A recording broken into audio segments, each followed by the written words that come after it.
வணக்கம். இது இலங்கையின் முதல் தர செய்தி வழங்குனர் நியூஸ் ஃபர்ஸ்டின் பிரதான செய்தி. எமது சர்வதேச நேர்களை குளோபல் டிவியூடாக சந்திப்பதில் மிக்க மகிழ்ச்சி.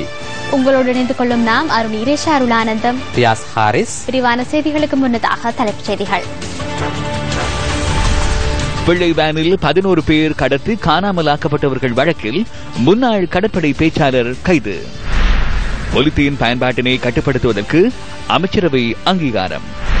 ஊழல் ஒழிப்பு குழுவின் செயற்பாடுகள் நிறைவு.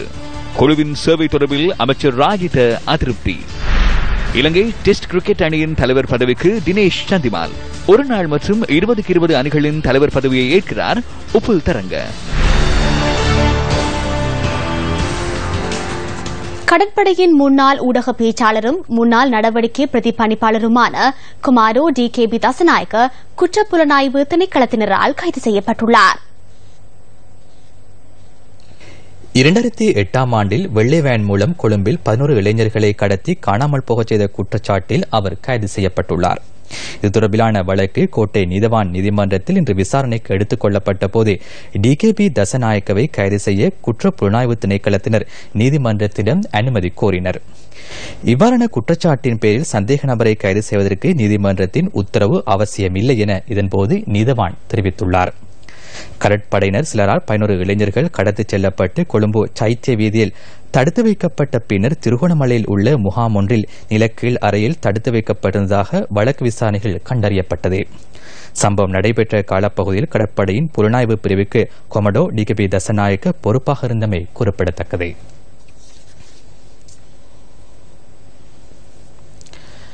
கடந்த அரசாங்கம் மற்றும் தற்போதைய அரசாங்கத்தில் இடம்பெறும் ஊழல் மோசடிகள் மற்றும் முறைகேடுகள் தொடர்பில் இன்று ஒவ்வொரு அரசியல் கட்சிகளும் மற்றவர்களுக்கு குற்றம் சுமத்துவதை காணக்கூடியதாக இருக்கின்றது. இந்த குற்றச்சாட்டுகளுக்கு பொறுப்பு கூற வேண்டியவர்களுக்கு தண்டனை வழங்க வேண்டும் என்பதே மக்களின் கோரிக்கையாக உள்ளது. இது தொடர்பில் நியூஸ் ஃபர்ஸ்ட் இன்று ஆராய்கின்றது. මේක පත්කරේ දූෂණ විමර්ශන කරන්න නෙවෙයි. FCID එකට අවශ්‍ය ஊழல் விசாரணைகளுக்காக இது நியமிக்கப்படவில்லை. FCIDக்கு தேவையான அடிப்படை ஆவணங்களை தயார் செய்வது மாத்திரமே இங்கு இடம்பெறுகிறது. ஊழல்கள் தொடர்பில் ஆராய்வதற்கு 14 நிறுவனங்கள் உள்ளன. FCID எனப்படும் போலீஸ் நிதி குற்றவியல் விசாரணை பிரிவு அதில் ஒன்று. லஞ்சம் மற்றும் ஊழல் விசாரணை ஆணைக்குழு CID, ஜனாதிபதி ஆணைக்குழு போன்ற பல்வேறு நிறுவனங்கள் உள்ளன. அத்துடன் இதன் சேவை தொடர்பில் பாரிய பிரச்சனை உள்ளது. குறிப்பாக இதற்கு செலவிட்ட பணம் தொடர்பிலும் பிரச்சனை உள்ளது. கிடைக்கும் ஆவணங்களை ஆராயாமல் வெறுமனே முன்வைத்துள்ளனர். எனினும் பாரிய அளவிலான நிதி மோசடிகள் தொடர்பில் ஆராய்வதற்கே FCID உருவாக்கப்பட்டது. சிலரை விடயங்களை ஆராய்வதற்கு அல்ல. FCIDக்கு முன்வைக்கப்படும் விடயங்கள் தொடர்பில் அவர்கள் ஆராய்வார்கள். இறுதியில் இவற்றை சட்டமா அதிபரிடம் வழங்கினால் தமக்கு இதுபோன்று 3000 முறைப்பாடுகள் கிடைத்துள்ளதாகவும் இதனை எவ்வாறு ஆராய்வது என்றும் கேட்கின்றனர். எமது நிறுவனத்தில் எத்தனை பேர் பணியாற்றுகிறார்கள் என்றும் கேட்கிறார்கள். தாமதம் அடைவதற்கான காரணம் என்ன? FCIDயில் 82 ஃபைல்கள் உள்ளன. கடந்த காலங்களில் செய்த செயற்பாடுகளுக்கு தமக்கு மன்னிப்பு வழங்க வேண்டும் என அமைச்சர் அமரவீர குறிப்பிட்டுள்ளாரே. நாட்டின் சட்டம் அனைவருக்கும் சமமானது. அவ்வாறு மன்னிப்பு வழங்குவதாக இருந்தால் அதை நீதிமன்றமே செய்ய வேண்டும். தமக்கு நியாயத்தை வழங்குமாறு கோட்டாபய ராஜபக்சவும் கூறுகின்றாரே. தற்போது அவர்களுக்கு அதிக அளவில் நியாயம் கிடைத்துள்ளது. எனினும் மக்களுக்கு நியாயம் கிடைக்கவில்லை. அரசாங்கத்தில் உள்ள ஸ்ரீலங்கா சுதந்திர கட்சியின் சில அமைச்சர்களுக்கு எதிராகவும் குற்றச்சாட்டுகள் முன்வைக்கப்பட்டுள்ளனவே. அவர்களுக்கு எதிராகவும் வழக்கு தாக்கல் செய்யப்பட்டுள்ளது. பிரியங்கர ஜெயரத்ன மற்றும் பௌசி ஆகிய அமைச்சர்களுக்கு எதிராகவே இந்த வழக்குகள் தாக்கல் செய்யப்பட்டுள்ளன. வேறு எவரும் இல்லை. அனுர பிரியதர்ஷன யாப்பாவுக்கு எதிராகவும் குற்றச்சாட்டுகள் இருக்கின்றன. தனது மகளை நியமிக்காமல் பக்கத்து வீட்டு மகளை நியமிக்கவா முடியும்? பௌசி அமைச்சருக்கு எதிராக உள்ள குற்றச்சாட்டு என்ன? இந்த அமைச்சின் வாகனத்தை மற்ற அமைச்சுக்கு எடுத்து சென்றதாகவே குற்றச்சாட்டு சுமத்தப்பட்டுள்ளது. எனது அமைச்சின் வாகனத்தை முன்னாள் அமைச்சர் எடுத்து சென்ற போது ஜனாதிபதி என்னுடன் வந்தார். அமைச்சரவைக்கு வந்த ஜனாதிபதி இன்று இதை வழங்குங்கள் என்று கூறினார். நான் பசில் ராஜபக்சவுடன் இது குறித்து பேசிய போது சந்திரிகா குமாரதுங்கவின் காலத்தில் இது குறித்து சுற்று நிருபம் ஒன்று தயாரிக்கப்பட்டுள்ளதாகவும் அமைச்சருக்கு தனது உத்தியோகபூர்வ வாகனத்தை வைத்து வேறு ஒரு வாகனத்திற்கு செல்ல முடியும் எனவும் கூறினார். அந்த சுற்று நிருபத்தை தேட முடியாது என்றே இன்று வழக்கு தாக்கல் செய்யப்பட்டுள்ளது. இவ்வாறான சிறிய விடயங்களுக்காகவே வழக்கு தாக்கல் செய்யப்பட்டுள்ளது. இந்த நிறுவனத்தை ஆரம்பிக்கும் போது மாதாந்தம் எவ்வளவு செலவாகும் என மதிப்பீடு செய்யப்பட்டது. மாதாந்தம் அல்ல, வருடாந்தம் 52, 62, 64 அல்லது 65 மில்லியன் ரூபாய் செலவிடப்பட்டுள்ளது. எனினும் ஆவணங்களை அங்கும் இங்கும் கொண்டு சென்றது மாத்திரமே இடம்பெற்றுள்ளது. இதற்கு பிறகு முறைப்பாடுகள் எங்கு செய்யப்படும்? அவர்கள் நேரடியாக பெற்றுக் கொள்வர். அதிகாரம் வழங்கப்பட்டுள்ளதாக நீங்கள் கூறுகின்றீர்கள். ஆனால் எவருக்கு எதிராகவும் நடவடிக்கை எடுக்கப்படவில்லை அல்லவா? அதுவே எமக்கும் உள்ள பிரச்சினை. இங்கு மாத்திரமல்ல, அமைச்சரவையிலும் இது குறித்தே பேசுகிறோம். அரசாங்கத்தின் முக்கிய அமைச்சர்களில் ஒருவரான அமைச்சரவை இணை பேச்சாளர் அமைச்சர் ராஜித சேனாரத்ன தெரிவித்த கருத்தை அடுத்து அதேபோன்று மக்கள் விடுதலை முன்னணியும் பல்வேறு குற்றச்சாட்டுகளை முன்வைக்கின்றது. மக்கள் விடுதலை முன்னணி முன்வைக்கும் குற்றச்சாட்டுகளை தற்பொழுது பார்க்கலாம். இங்கு அரசியல் தலையீடு உள்ளது. தற்போதைய அரசாங்கத்தின் பல அமைச்சர்களுக்கு எதிராக முறைப்பாடுகள் செய்யப்பட்டுள்ளதுடன் அது குறித்த விசாரணைகளும் இடம்பெறுகின்றன. பாக்கு மீள் ஏற்றுமதி தொடர்பில் தற்போதைய அமைச்சரவையில் உள்ள ஒரு அமைச்சருக்கு எதிராக குற்றச்சாட்டு முன்வைக்கப்பட்டுள்ளது. லங்கா டிரான்ஸ்பார்மர்ஸ் லிமிடெட் நிறுவனம் 30 மில்லியனை பெற்றுக் கொண்டு தனது அரசியல் செயற்பாடுகளில் ஈடுபட்டதாக ஒரு அமைச்சருக்கு எதிராக குற்றச்சாட்டு உள்ளது. 2014 ஆண்டு அக்டோபர் மாதம் 30 அவ்வேளையில் கடற்றொழில் அமைச்சராக இருந்த ராஜித சேனாரத்ன குறைந்த விலைக்கு மீன்பிடி துறைமுகம் ஒன்றை பிரித்தானிய நிறுவனம் ஒன்றுக்கு கூலிக்கு வழங்கியது முறைப்பாடு செய்யப்பட்டுள்ளது. நீல்வலா திட்டம் தொடர்பில் அமைச்சர் நிமல் சிறிபாரடி சில்வாவுக்கு எதிராக குற்றம் சுமத்தப்பட்டுள்ளது.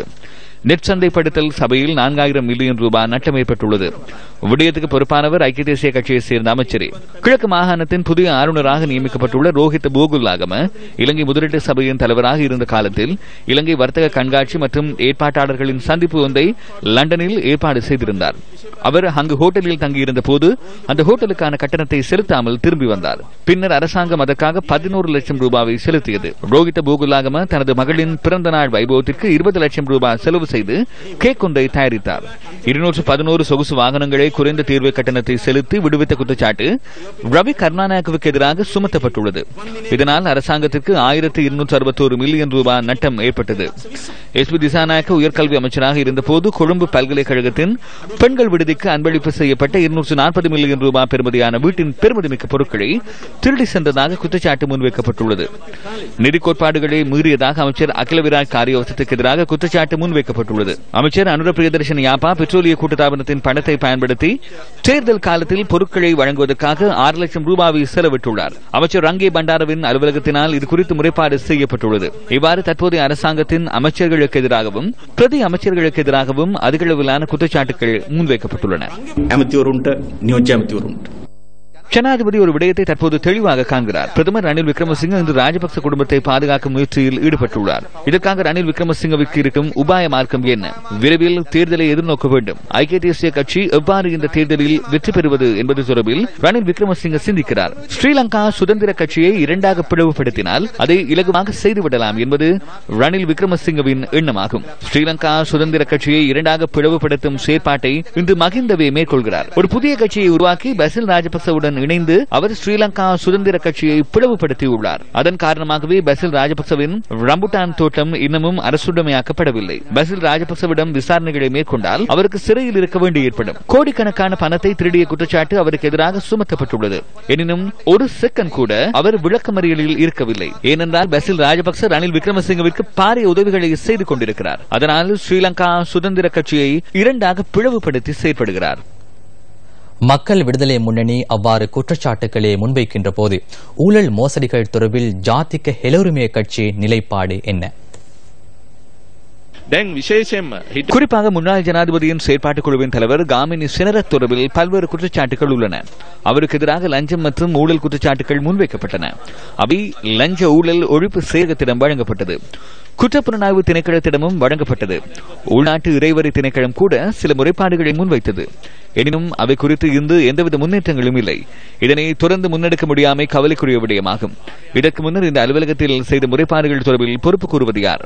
ஆகவே புதிய அரசியலமைப்பு ஒன்றை உருவாக்குவதற்கு முன்னர் அரசாங்கம் மக்களுக்கு வழங்கிய முக்கிய வாக்குறுதியான ஊழலுக்கு எதிரான செயற்பாட்டை நடைமுறைப்படுத்துங்கள். அவன்கார்ட் வழக்கு விசாரணைகளுக்காக முன்னாள் பாதுகாப்பு செயலாளர் கோட்டாபே ராஜபக்ச இன்று சென்றிருந்தார். நீதிமன்றத்துக்கு அவரோடு முன்னாள் ஜனாதிபதி மஹிந்த ராஜபக்சவும் சென்றிருந்தார். அது இருந்தாலும் இல்லாவிட்டாலும் ஒன்றே. எவ்வாறு வந்தாலும் அது பிரதமர் அலுவலகத்தினால் அல்லது ஜனாதிபதி அலுவலகத்தினாலேயே வரும். அதனை விடுத்து எவராலும் முறைப்பாடு செய்ய முடியாது. இந்த அரசாங்கத்துக்கு எதிராக முறைப்பாடுகளை ஏற்றுக்கொள்வதில்லை. எங்கிருந்து செயற்பாடுகள் இடம்பெறுகின்றன என்பது தெளிவல்லவா? අපිට ගන්නවා කාර්යාලය අතට වසා දමනවා කියලා කියනවා. කවුද මමද? මට බලයක් නැහැ දැන්. ඒක මේ ආන්තිමට මම දන්නේ වහලා දාලා තියෙනවද කියලා මේ තාම අපිට නම් කරදර තියෙනවා. වහලා දාපුවා දිගට.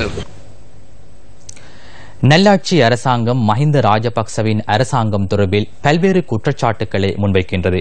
குறிப்பாக லசந்த விக்ரமதுங்க கொலை, எக்னலிகுட காணாமல் போன சம்பவம், வசீம் தாஜுதீன் கொலை, அவன்கார்ட் கொடுக்கல் வாங்கல், சுனாமி நிதி மோசடி, சிரலிய கணக்கு, ஏலங்கா மிக் கொடுக்கல் வாங்கல், ஊடக நிறுவனங்களை தாக்கியமை மற்றும் குண்டு தாக்குதல் மேற்கொண்டமை, சீலுடை விநியோகம், DA ராஜபக்ச அருங்காட்சியக கொடுக்கல் வாங்கல், CSN தொலைக்காட்சி கொடுக்கல் வாங்கல், தேசிய கொடுக்கல் வாங்கல், மெல்வானை சொகுசு மாளிகை மற்றும் நிலக்கரி விலைமனு கொடுக்கல் வாங்கல் என்பன முக்கியத்துவம் பெறுகின்றன.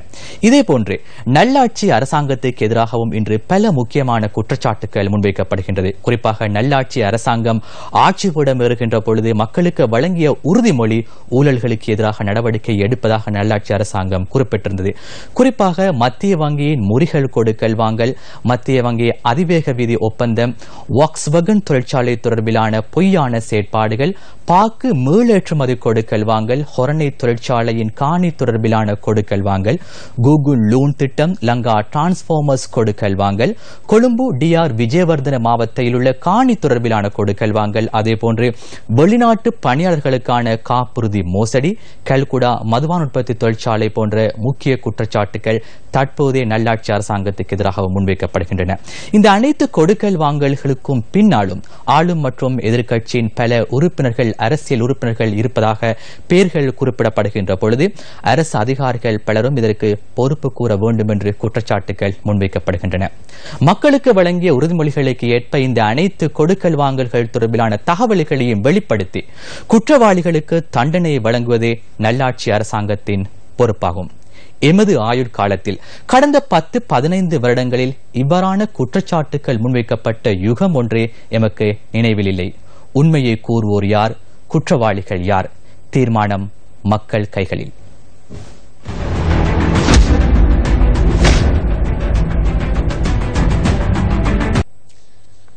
செய்திகள் தொடர்கின்றன. உணவுகளை பொதியிடுவதற்கு பயன்படுத்தப்படும் லான்ச் ஷீட்டை தடை செய்வதற்கு அமைச்சரவை தீர்மானித்துள்ளது. பாலித்தீனால் தயாரிக்கப்படும் உரைகளை கொண்டு பொதியிடப்படும் உணவுகளை விற்பனை செய்வது தடை செய்யப்பட்டுள்ளதாக அமைச்சரவை தீர்மானங்களை அறிவிக்கும் ஊடக சந்திப்பில் இன்று தெரிவிக்கப்பட்டது. பாலித்தீன் மற்றும் பிளாஸ்டிக் பயன்பாடு தொடர்பில் தேசிய கொள்கையொன்றையும் செயற்பாட்டு திட்டம் ஒன்றை தயாரிப்பதற்கு நியமிக்கப்பட்ட குழுவின் பரிந்துரைகளை நடைமுறைப்படுத்துவதற்காக அமைச்சரவையில் ஜனாதிபதி நேற்று இதனை சமர்ப்பித்திருந்தார். குறுகிய, நடுத்தர மற்றும் நீண்ட கால செயற்திட்டங்கள் இதில் அடங்குகின்றன. குறுகிய கால நடவடிக்கையின் கீழ் லான்ச் ஷீட் இறக்குமதி, உற்பத்தி மற்றும் விற்பனை தடை செய்யப்பட்டுள்ளன. கொண்டாட்டங்களின் போது அலங்காரங்களுக்காக பயன்படுத்தப்படும் பாலித்தீன் பாவனையை தடை செய்வதற்கும் அமைச்சரவை தீர்மானித்துள்ளது. 20 மைக்ரோனுக்கு குறைவான பாலித்தீன் பாவனை தொடர்பில் தற்போது நடைமுறையில் உள்ள சட்டம் அவ்வாறே செயற்படுத்தப்படுவதுடன் அத்தியாவசிய செயற்பாடுகளுக்காக அந்த மட்டத்தை விட குறைவான பாலித்தீனை பயன்படுத்துவதற்கு மத்திய சுற்றாடல் அதிகார சபையின் அனுமதியை பெற வேண்டும். பாலிஸ்டைரின் மூலப்பொருளாக பயன்படுத்தப்படும் உணவு பொதியிடப்படும் பெட்டி, பிளாஸ்டிக் தட்டுகள், கோப்பைகள் மற்றும் கரண்டி வகைகள் இறக்குமதி செய்தல், உற்பத்தி செய்தல் மற்றும் பயன்படுத்துதல் தடை செய்யப்பட்டுள்ளது. பொருட்கொள்வரவின் போது பாலித்தீன் உரைகளுக்கு பதிலாக மாற்றீடை அறிமுகப்படுத்தல், திறந்த வெளியில் பாலித்தீன் எரிக்கும் செயற்பாட்டினை தடை செய்தல் மற்றும் பல்வகைமைத்துவத்திற்கு பயன்படுத்தப்படும் பிளாஸ்டிக் மூலப்பொருட்களை ஊக்குவித்தல் ஆகியவற்றுக்கு நேற்று கூடிய அமைச்சரவை அங்கீகாரம் வழங்கியுள்ளது. பல்வகைமைத்துவத்திற்கு பயன்படுத்தப்படும் பிளாஸ்டிக் மூலப்பொருட்களை பயன்படுத்தி உற்பத்திகளை மேற்கொள்ள தேவையான உபகரணங்கள் இறக்குமதி செய்ய வரி நிவாரணங்கள் வழங்குதல் மற்றும் பிளாஸ்டிக் மூலப்பொருள் மற்றும் பொருட்கள் இறக்குமதிக்கு 15% செஸ் வரி அறவிடுவது ஆகியன இடைக்கால யோசனைகளாகும். மீள் சுழற்சி செய்யப்படும் பிளாஸ்டிக் மூலப்பொருட்களை இறக்குமதி செய்வதை முற்றாக தடை செய்வதற்கு அமைச்சரவை அங்கீகாரம் வழங்கிய நீண்டகால யோசனையாகும். பொலித்தீன் பாவனை தொடர்பில் உடனடியாக நடைமுறைப்படுத்தப்பட வேண்டிய 12 காரணிகள் உள்ளன. இடைக்கால யோசனைகள் இரண்டும், நீண்டகால யோசனை ஒன்றும் உள்ளது.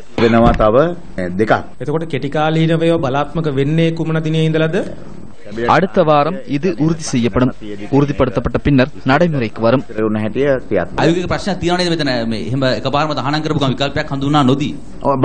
தடை செய்து பார்ப்போம். மாற்று வழி ஒன்று இல்லையா என்று அவதானிப்போம். செய்தி ஊடக தர நிர்ணய சுயாதீன பேரவை சட்டம் தொடர்பில் அமைச்சரவை தீர்மானங்களை அறிவிக்கும் ஊடக சந்திப்பில் இன்று கேள்வி எழுப்பப்பட்டது. இந்த சட்டமூலம் இறுதியானதல்ல. இதன் அடிப்படை உள்ளடக்கம் தொடர்பில் கலந்துரையாடி சட்ட ரீதியான பின்புலம் என்னவென்று ஆராய வேண்டும். நாட்டின் ஊடக சுதந்திரத்தினை எந்த ஒரு வகையிலும் நாம் ஒடுக்குவதற்கு தயாரில்லை. அமைச்சரவை அமைச்சர்களுக்கு மேலதிகமாக இதன் ஏற்பாட்டாளராக என்னை நியமிப்பதாக ஜனாதிபதியும் பிரதமரும் எனக்கு அறிவித்தனர். இதன் வரைபடம் தயாரிக்கப்பட்டு அதில் பிரச்சினை காணப்படுகிறது எனில் அனைத்து ஊடக நிறுவனங்களுடனும் மீண்டும் கலந்துரையாடி அடுத்த கட்ட செயற்பாடுகளை முன்னெடுப்போம் என்ற கருத்தே உள்ளது. செய்தி மூலங்களை வெளியிடுமாறு கூறப்பட்டுள்ளது. உலகில் எங்கும் இவ்வாறு குறிப்பிடப்படவில்லை. இல்லை, சற்று பொறுங்கள், நான் இதனை தெளிவுபடுத்துகிறேன். சட்டமூலத்தில் விதிவிலக்குகள் காணப்படுகின்றன. அந்த விதிவிலக்குகள் முக்கியமானவை. தேசிய பாதுகாப்பு மற்றும் குற்ற விசாரணைக்கு தகவல்கள் தேவையான சந்தர்ப்பத்தில் தகவல்களை வெளியிடுமாறு உயர்நீதிமன்றம் உத்தரவு ஒன்றை பிறப்பிக்கும். குற்ற புலனாய்வு திணைக்களத்திற்கோ வேறு நீதிமன்றங்களுக்கோ இதனை கூறுவதற்கு முடியாது. போலீசாருக்கு அழுத்தம் கொடுக்க முடியாது. அபராத பரிசன டிபார்ட்மெண்ட் இல்ல. பிரதி அமைச்சரின் விளக்கம் அவ்வாறு அமைந்திருந்தாலும் செய்தி ஊடக தர நிர்ணய சுயாதீன பேரவை சட்டம் தொடர்பிலான ஆவணத்தில் ஊடகங்களின் செயற்பாடுகளை நேரடியாகவே பாதிக்கும் பல்வேறு சரத்துக்கள் உள்ளடக்கப்பட்டுள்ளன. நீதிமன்ற செயற்பாட்டின் ஊடாக ஊடகர்களுக்கு எதிராக சிறை தண்டனை விதிக்கவும் ஊடக நிறுவனங்களுக்கு அபராதம் விதிக்கவும் இதன் மூலம் உத்தேசிக்கப்பட்டுள்ளமை பாரதூரமான விடயமாகும். ஒவ்வொரு அரசாங்கமும் அதிகாரத்திற்கு வந்த ஆரம்ப காலத்தில் ஊடகங்களுடன் நெருங்கி செயற்படும். அரசாங்கமும் ஊடகமும் ஆரம்ப பகுதியில் சமநிலையில் செயற்படும். எனினும் சிறிது காலம் சென்ற பின்னர் அரசாங்கம் தவறுகள் செய்யும் போது எதிர்ப்புகள் அதிகரிக்கும். எதிர்ப்பு அதிகரிக்கும் போது அவற்றை ஊடகங்கள் வெளியிடும். அந்த சந்தர்ப்பத்தில் அரசாங்கம் ஊடகங்களை வெறுக்கும். அவ்வாறான நிலையே தற்போது ஏற்பட்டுள்ளது. தற்போது அரசாங்கம் பொருளாதார மற்றும் அரசியல் ரீதியில் நெருக்கடிகளை எதிர்நோக்கியுள்ளது. அதனை ஊடகங்களினூடாக மக்கள் அறிந்து கொள்கின்றனர். அந்த சந்தர்ப்பத்தில் ஊடகங்களை அரசாங்கம் வெறுத்தொதுக்கும். அதன் பெருப்பேறாக ஒவ்வொரு ஊடகங்கள் செய்திகளை வெளியிடும். ஒழுங்குபடுத்தல் என்றே கூறுவார்கள். எனினும் அதனை ஆழமாக நோக்கினால் ஊடகங்களை ஒடுக்குவதற்கான செயற்பாடாகவே அது அமையும்.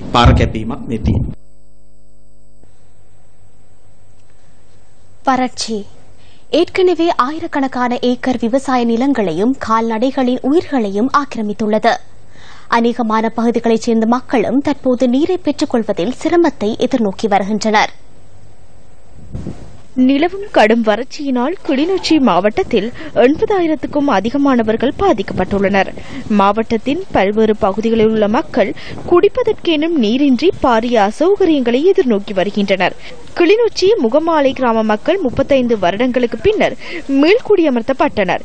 எவ்வித வசதிகளும் ஏற்படுத்தப்படாத நிலையில் மீள்குடியேற்றப்பட்ட இந்த மக்களின் குடிநீர் தேவையை பூர்த்தி செய்வதற்கு ஓரிரு சேதமடைந்த கிணறுகளே காணப்பட்டன.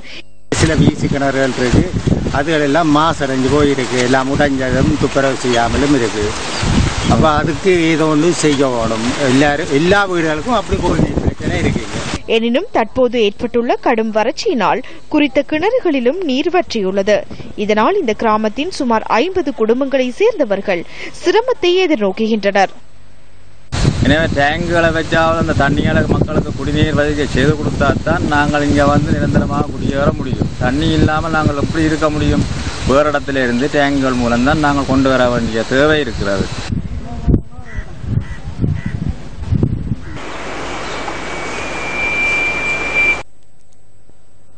மக்களின் வாழ்வியலில் பாரிய மாற்றங்களை ஏற்படுத்திய யுத்தம் நிறைவுற்று 8 வருடங்கள் கடந்துள்ள போதிலும் யுத்தத்தினால் மனித மனங்களில் ஏற்பட்ட வடுக்கள் மாத்திரமல்ல, யுத்தத்தை பறைசாற்றும் சில அபாயகரமான எச்சங்களும் தொடரவே செய்கின்றன.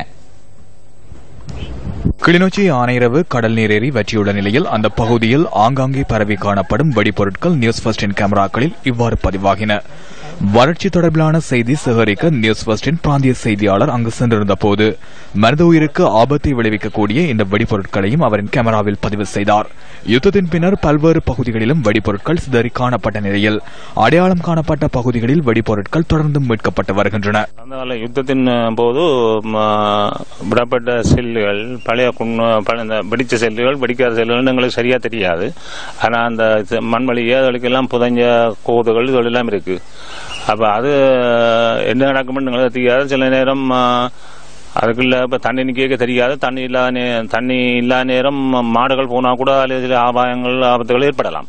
இதேவேளை இந்த வெடிப்பொருட்கள் தொடர்பாக ராணுவ ஊடக பேச்சாளர் பிரிகேடியர் ரோஷான் செனவிரட்னவிடம் நியூஸ் ஃபர்ஸ்ட் வினவியது. நியூஸ் ஃபர்ஸ்ட் வழங்கிய தகவலின் பிரகாரம் அந்த இடத்திற்கு ராணுவத்தினரை அனுப்பி வெடிப்பொருட்கள் இருப்பதை உறுதி செய்து கொண்டதன் பின்னர் அவை தொடர்பில் ராணுவ பேச்சாளர் விளக்கம் அளித்தார். 50 மில்லிமீட்டர் ரக வெடிக்காத மோட்டார் குண்டுகள் அந்த பகுதியில் ஆங்காங்கே நிலத்தில் புதையுண்டு காணப்படுவதாக ராணுவ பேச்சாளர் குறிப்பிட்டார். சுமார் 30 முதல் 40 வரையான வெடிக்காத மோட்டார் குண்டுகள் அங்கு காணப்படுவதாகவும் அவர் சுட்டிக்காட்டினார். அவை மிகவும் பழமையானவை என்பதுடன் துருப்பிடித்து காணப்படுவதாகவும் பிரிகேடியர் ரோஷான் செனவிரட்ன தெரிவித்தார். ஆணையரவு மோதலின் போது இந்த மோட்டார் குண்டுகள் கைவிடப்பட்டிருக்கலாம் என்றும் அவை எந்த தரப்பினரால் பயன்படுத்தப்பட்டவை என்பதை உடனடியாக அடையாளம் காண முடியாதுள்ளதாகவும் ராணுவ பேச்சாளர் தெரிவித்தார். எவ்வாறாயினும் ராணுவ பொறியியல் பிரிவைச் சேர்ந்த நிபுணர்களை அந்த பகுதிக்கு அனுப்பி வைத்துள்ளதாகவும் அது குறித்து ராணுவ மட்டத்திலான விசாரணைகளை முன்னெடுப்பதற்கு நடவடிக்கை மேற்கொள்ளப்பட்டுள்ளதாகவும் பிரிகேடியர் ரோஷான் செனவிரட்ன மேலும் குறிப்பிட்டார். வெளிமடை பகுதியில் உமாஓயாவில் குளிக்கச் சென்ற மூவர் நீரில் மூழ்கி உயிரிழந்துள்ளனர். வெளிமடை முரகுள்ள தோட்டத்தில் வசித்து வந்த 37 வயதான கருப்பையா புஷ்பாவதி, அவரது 2.5 வயது மகன் தங்கராஜா லெனின் மற்றும் 81 வயதான தாய் ஆகியோரே இன்று முற்பகல் நீரில் மூழ்கினர். பின்னர் மேற்கொள்ளப்பட்ட தேடுதலின் போது உயிரிழந்த மூவரது சடலங்களும் மீட்கப்பட்டன. நீதவான் விசாரணைகளை தொடர்ந்து சடலங்கள் வெளிமடை ஆதார வைத்தியசாலைக்கு கொண்டு செல்லப்பட்டன. குளிக்க வரும்போது காலையில வீட்டை விட்டு 8:30 மணிக்கு வந்தாங்க. 3 பேருமே இறந்து கிடக்குறாங்க. நான் கண்டு சத்தம் போட்டு எல்லாத்தையும் வர சொல்லி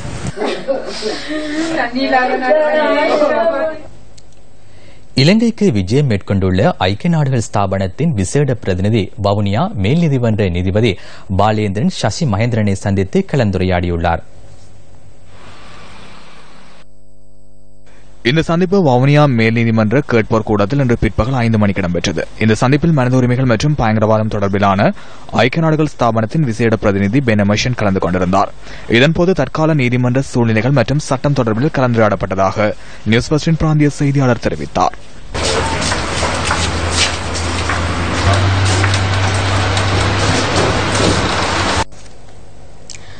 அரசியல் பிழைப்பிற்காக முகாம் அமைப்போர் தொடர்பில் அலட்டிக்கொள்ள தேவையில்லை என ஸ்ரீலங்கா முஸ்லிம் காங்கிரசின் தலைவர் அமைச்சர் ரவுப் ஹக்கீம் கூறுகின்றார். அரசிலிருந்து விலகின சிலரும் ஏற்கனவே நீக்கப்பட்ட சிலரும் இணைந்து இன்று முஸ்லிம் கூட்டமைப்பு ஒன்றை உருவாக்க வேண்டும் என்கின்ற ஒரு கோரிக்கை முன்வைக்கப்பட்டுக் கொண்டிருக்கிறது. இது தொடர்பாக உங்களுடைய கருத்து எப்படி இருக்கு? கட்சியிலிருந்து விலகிற போது அரசியல் பிழைப்புக்கு ஏதாவது ஒரு முகாம் தேவை. அதற்காக ஒரு சிலர் முயற்சிப்பார்கள். அதை பற்றி நாங்கள் அலட்டிக் கொள்ளவில்லை. முஸ்லிம் காங்கிரஸ் ஒரு பலமான இயக்கம்.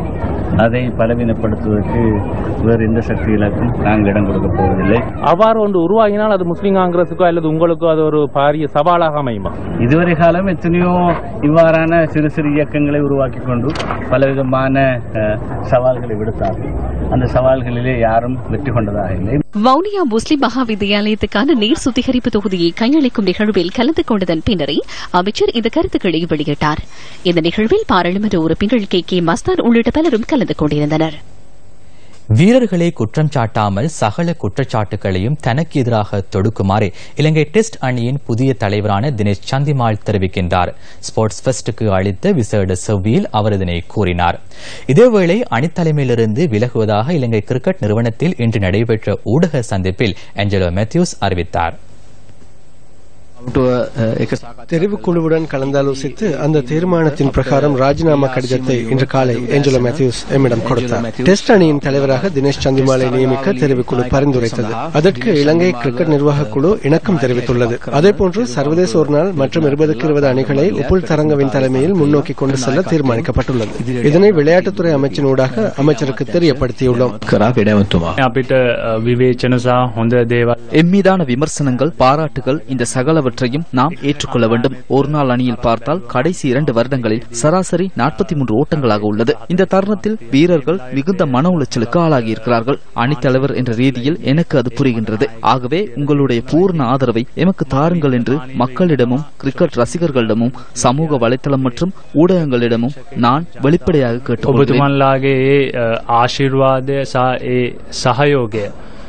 සියලුම දෙයක්ම ලබා දෙන්න මම පෞද්ගලිකව நான் தனிப்பட்ட ரீதியில் சிந்திக்கும் ஒரு விடயம்தான் அணியில் மாற்றம் ஏற்பட வேண்டும். உப்புல் தரங்கவும் தினேஷ் சந்திமாலும் மிக பொருத்தமான அணி தலைவர்களாக என்னை விட சிறந்த தலைவர்களாக முடியும் என்று வாழ்த்துகின்றேன். நான் தலைவராக இல்லாவிட்டாலும் என்னாலான சகலவற்றையும் அணிக்கு முழுமையாக ஆற்றுவேன். මම කණ්ඩායමේ මට කරන්න පුළුවන් උපරිම කාර්යභාරය මම ඉෂ්ට කරනවා. 2012ஆம் ஆண்டு தனது 25வது வயதில் சர்வதேச ஒருநாள் அணித்தலைவர் பொறுப்பை ஏற்ற ஆஞ்சலோ மேத்யூஸ் 98 சர்வதேச ஒருநாள் போட்டிகளில் 47 வெற்றிகளை அணிக்கு ஈட்டிக் கொடுத்துள்ளார். ஆஞ்சலோ மேத்யூஸ் தலைமையில் 34 டெஸ்ட் போட்டிகளில் விளையாடியுள்ள இலங்கை அணி அவற்றில் 13 வெற்றிகளையும் 15 தோல்விகளையும் சந்தித்துள்ளது.